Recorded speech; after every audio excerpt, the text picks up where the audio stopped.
लेकिन यदि मेरा विचार जहां तक है तो वही विचार मेरा है कि यदि शासन और प्रशासन अच्छे से कार्य करे, शासन के दिए गए निर्देशों पर प्रशासन अपनी कार्यवाही समय सीमा में यदि पूरी करती रहे तो संगठनों की शायद आवश्यकता ही ना हो। लेकिन चूंकि शासन नियम बनाती है और प्रशासन उन नियमों को लागू करने में हेला हवाला प्रारंभ कर देते हैं और ऐसे में जन्म होता है संगठनों का, समितियों का। और अन्य समस्याएं जो आती हैं नौकरी के दौरान, उनको भी शासन प्रशासन तक पहुंचाना इन्हीं संगठनों का माध्यम बनाया जाता है। लेकिन इस शासन प्रशासन मिलकर आपस में यदि इन संगठनों को खत्म कर देंगी तो कर्मचारियों की समस्याओं का हल कैसे निकलेगा, सबसे बड़ा सवाल यह है।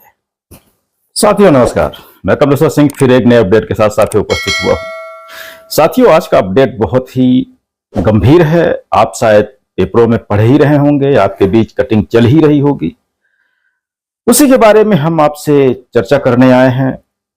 वो कटिंग क्या है हम आपको दिखाना चाहेंगे। आप देखिए, दैनिक भास्कर भोपाल ने अपने पेपर में लिखा है, कर्मचारी संगठन उनको निरस्त कर दिया गया है।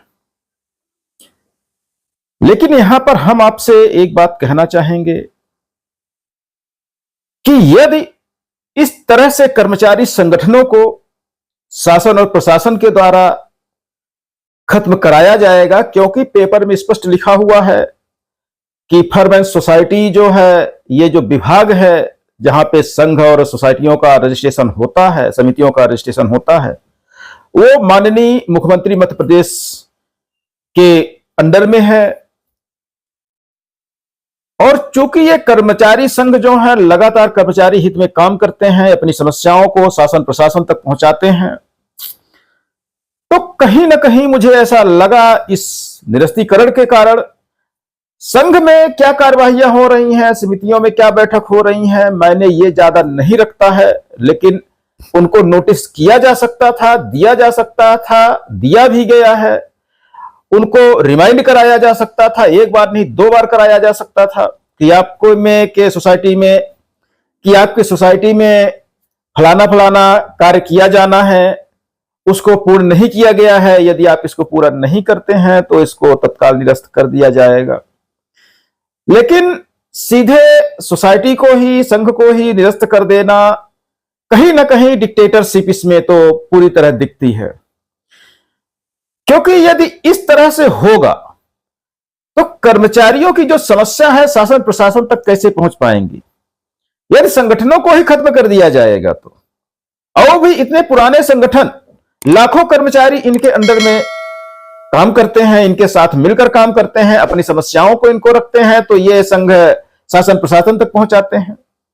लेकिन यदि इसी तरह से यदि संगठनों के साथ किया जाता रहा तो मध्य प्रदेश में तो मुझे लगता है कि कोई संगठन खड़ा ही ना हो पाएगा शासन और प्रशासन के विरुद्ध अपने अधिकारों के लिए।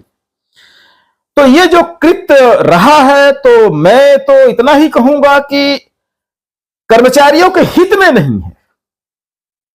यदि संगठन में कोई कमी थी तो उसके लिए फर्म एंड सोसाइटी जो है, इनको बुला के बैठक करवा के, इनके पूरे सदस्यों को बैठक करवा के, इनके अध्यक्ष उपाध्यक्ष कोषाध्यक्ष जितने भी होते हैं उनको भी नोटिस करवा के अपने ऑफिस में बुलवा के उनसे पूरे फेस टू फेस बात की जा सकती थी कि भाई आप ये अपनी प्रक्रिया पूरी कर लीजिए, नहीं मजबूरन हमें आपका संघ निरस्त करना पड़ेगा।